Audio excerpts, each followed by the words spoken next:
What is going on today, guys? Welcome back to another Fix It Garage video. I forgot to film the intro. We are going to be pulling the pistons out of the engine today. In the last video, we found that there was a ton of piston slap.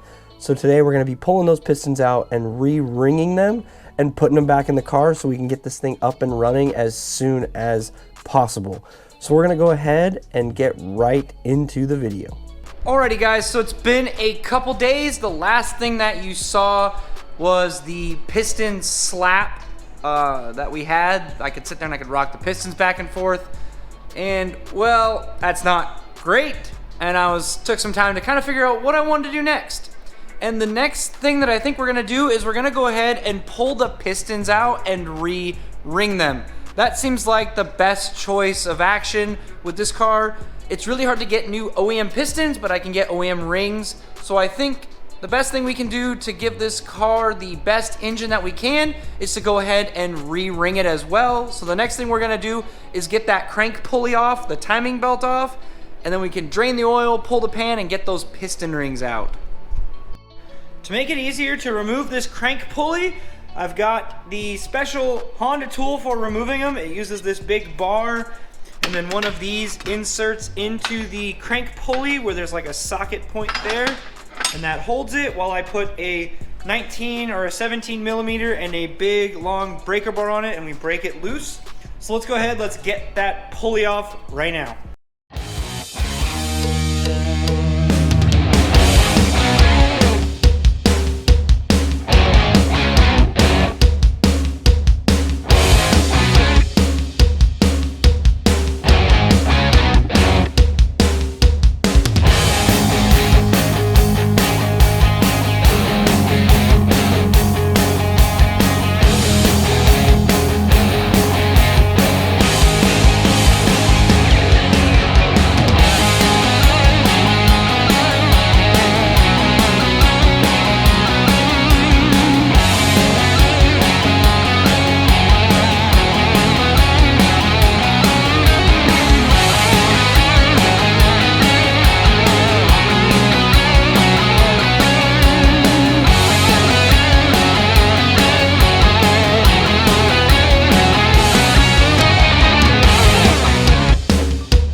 And here we have the bottom of the connecting rods right there. Easy access. This should be pretty simple to do.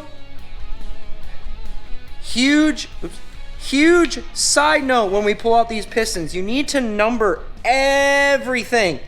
You want to put cylinder 1 piston back in cylinder 1 hole with the connecting rod and the end cap for the rod all need to be the same. We don't want to mix anything up. So we're going to be labeling everything as we pull it out so we put it back in the right spot when we're all done.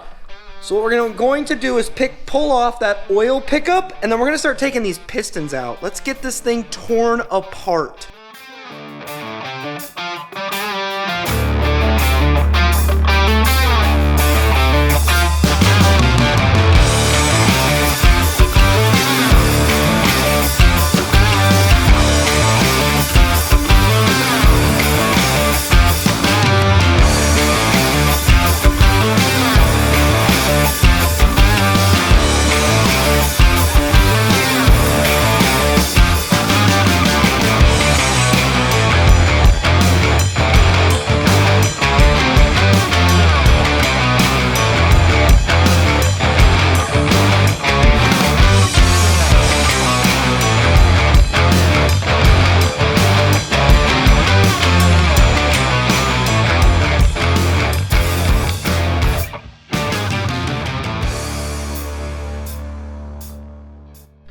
Alright, the pistons are now out. We need to get them the rest of the way out, attach the caps so we don't lose them, and we need to label them 1 through 4 so we know where they go back inside the engine.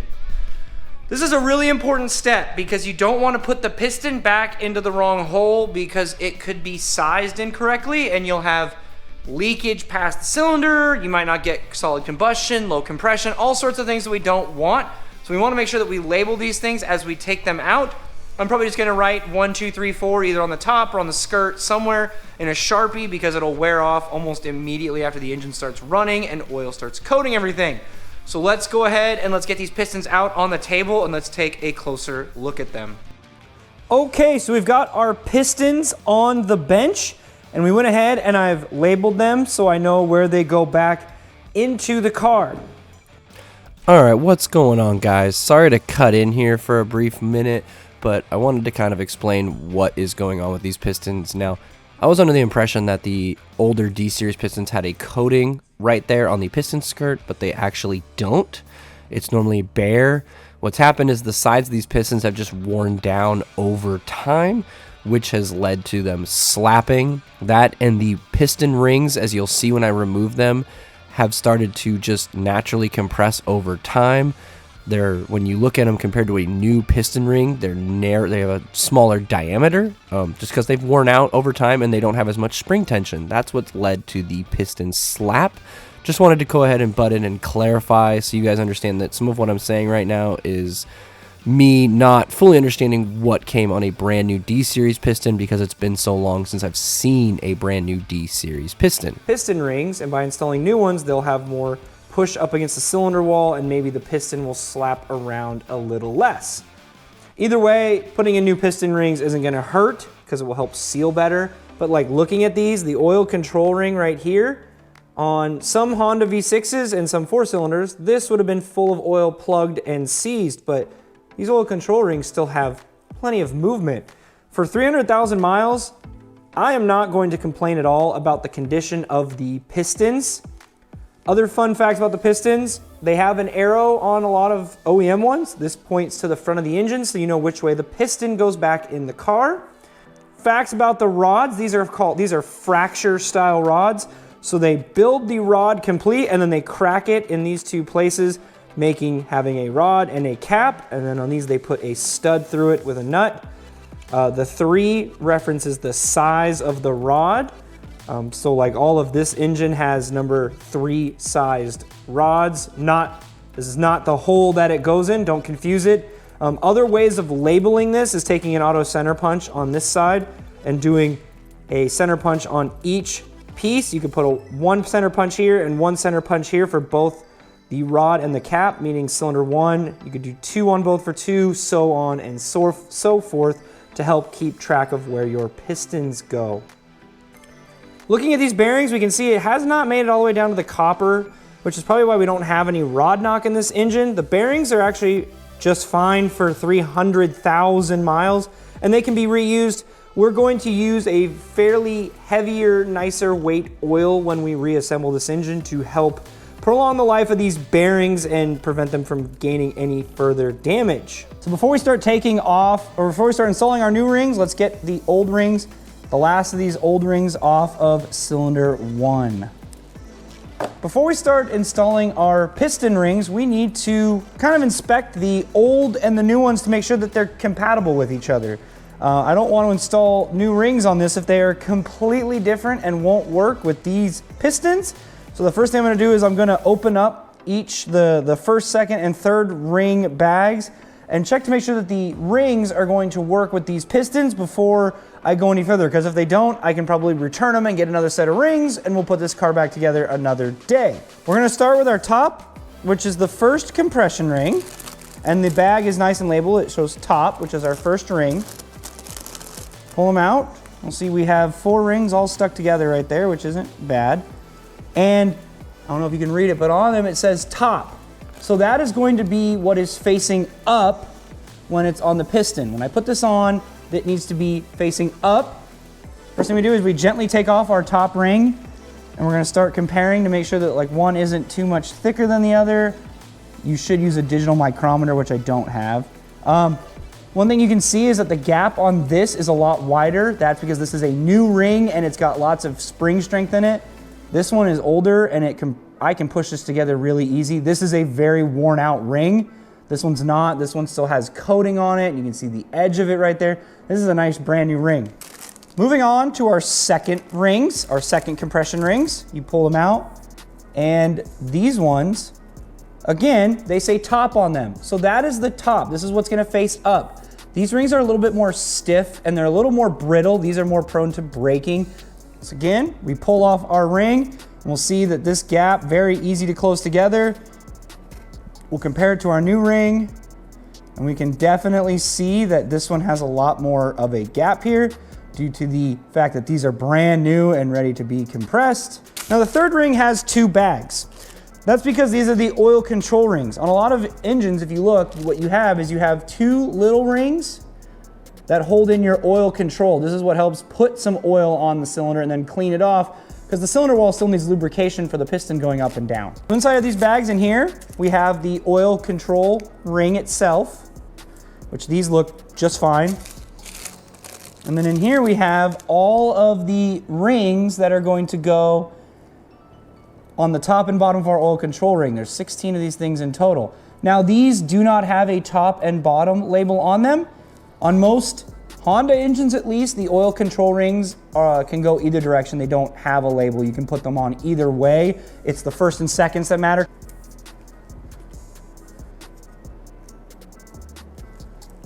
Just like that, the rings are all removed. So now we have a blank piston ready for a new set of piston rings. Now, when installing piston rings, they have a gap in them, right? They have this gap. You don't want all of your piston gaps to line up. You need to set your ring gaps apart. So what I like to do is I start with the oil control ring first. What I do is I take my oil control ring and I like to put it parallel, or I like to line it up with the wrist pin. So I've lined up my oil control ring. I then grab one of the rings that hold it in place. I bring it up and I look at this like a clock or like a clock or a circle, and I put this one offset at an angle.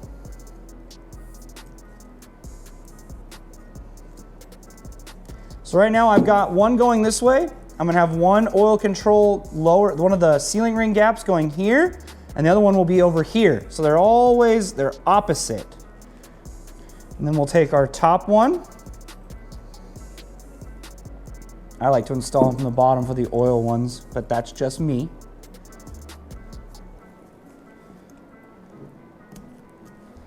And I'll bring it up, line it up where it goes, which is right about in here.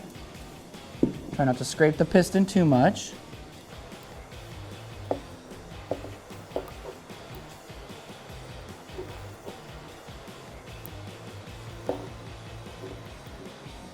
And bam. So now my lower oil control ring is in. I've got one gap here, one gap here, and one gap here. None of them line up. Now that leaves, I have an empty spot going this direction and this direction. So I'm going to put the second ring on with the gap here and the first ring on with the gap here. So we'll grab our second ring. We'll make sure that the top is facing up. And we will install our piston ring. And then we will line it up where it's supposed to go. Just like that. All right, now that we have our second ring on and facing the correct direction, we can put on our top ring, which goes right here, like so. There you go. This piston is now re-rung and ready to be installed. You'll notice that these ones, compared to these, look at how much more they stick out because they're so much more springy and in much better, they have a lot more spring to them. So these will do a better job at sealing than these ones, hopefully giving this engine another 300,000 miles of runtime.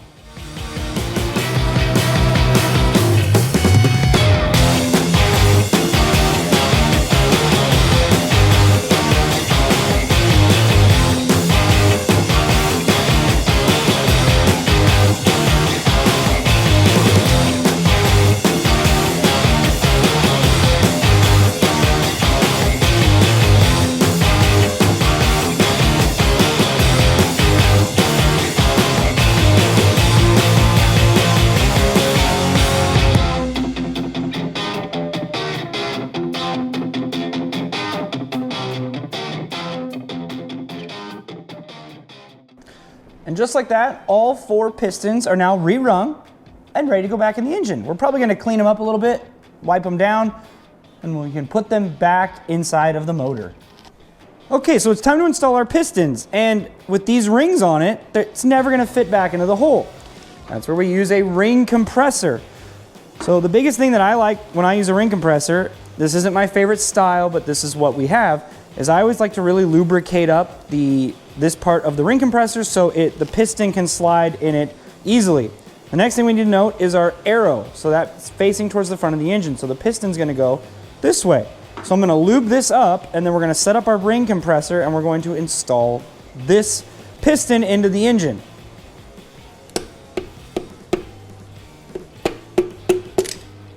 And just like that, bam, piston is in. The reason why that oil control room kept popping out was I didn't have this tight enough, and you need to hold this flush to here, otherwise it's never gonna go in. So now let's go ahead and get the next 3 installed.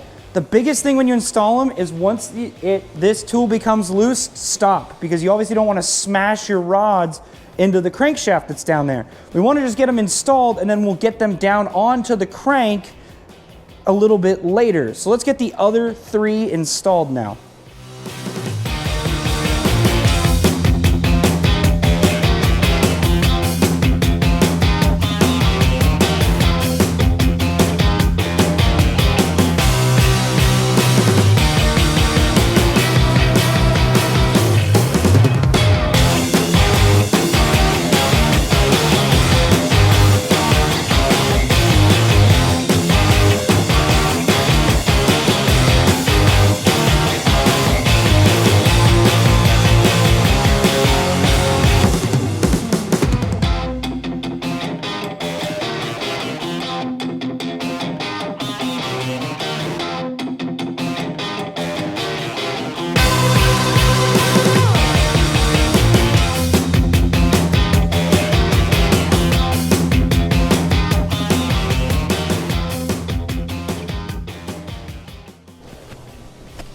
All right, so we've got our cylinder 1 and 4 started. It is now time to torque them to the 23 foot-pounds. So we'll use our nice fancy digital torque wrench. As it tried to interrupt me. And we will set it to 23 foot-pounds, and we will torque these guys.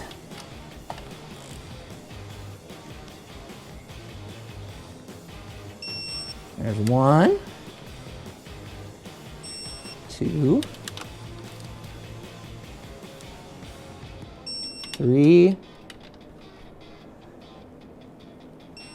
4. All right, so cylinder 1 and 4 are now torqued. So now we're going to roll the engine around, and we will do cylinders 2 and 3.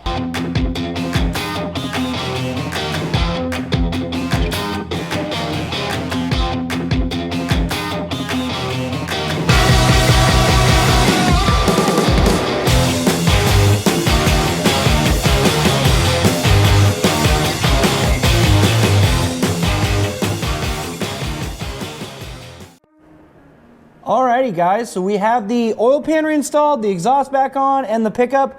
It's all done, and that liquid gasket is drying. So at this point, the bottom end is done, and we can start doing stuff up on the top end of this motor. Alrighty, we've got our pistons reinstalled, torqued, and tight. And one thing you always want to do when you're done is go ahead and rotate that engine by hand and make sure everything feels smooth and there's nothing hanging up. The last thing you want to do is reassemble the whole engine and find that something went wrong on reassembly and it doesn't rotate. So one thing you can do is once you torque all of your pistons and rods, you can rotate it around, check the resistance. If you're building a fresh engine, put one piston in at a time, rotate it around, put the next piston in, rotate it around, and make sure that there's no crazy resistance increase in the rotation between each piston. Otherwise, that could mean that when you install one of them, you have a problem and you need to take it back apart and inspect it. Very, very crucial when you're building like race engines and stuff like that to check everything as you assemble it so you don't run into any problems. But we've got the pistons in. We are now ready to reassemble the rest of the engine, which is exactly what we're gonna do in the next video. We're gonna have this thing up and running, get the motor fully reassembled and running. That way we can start tackling all of the other little odd jobs that we need to fix trust me, there's a few surprises coming our way for that one. But that is going to do it for today, guys. I want to thank all of you for watching. If you like what you saw, don't forget to smash the like button, leave some comments down below, and subscribe to catch more of this budget Civic build. It's going to be really fun to show you guys just how much money we've spent, because it's really not as much as you may think. But thanks for watching. We'll see you guys in the next video.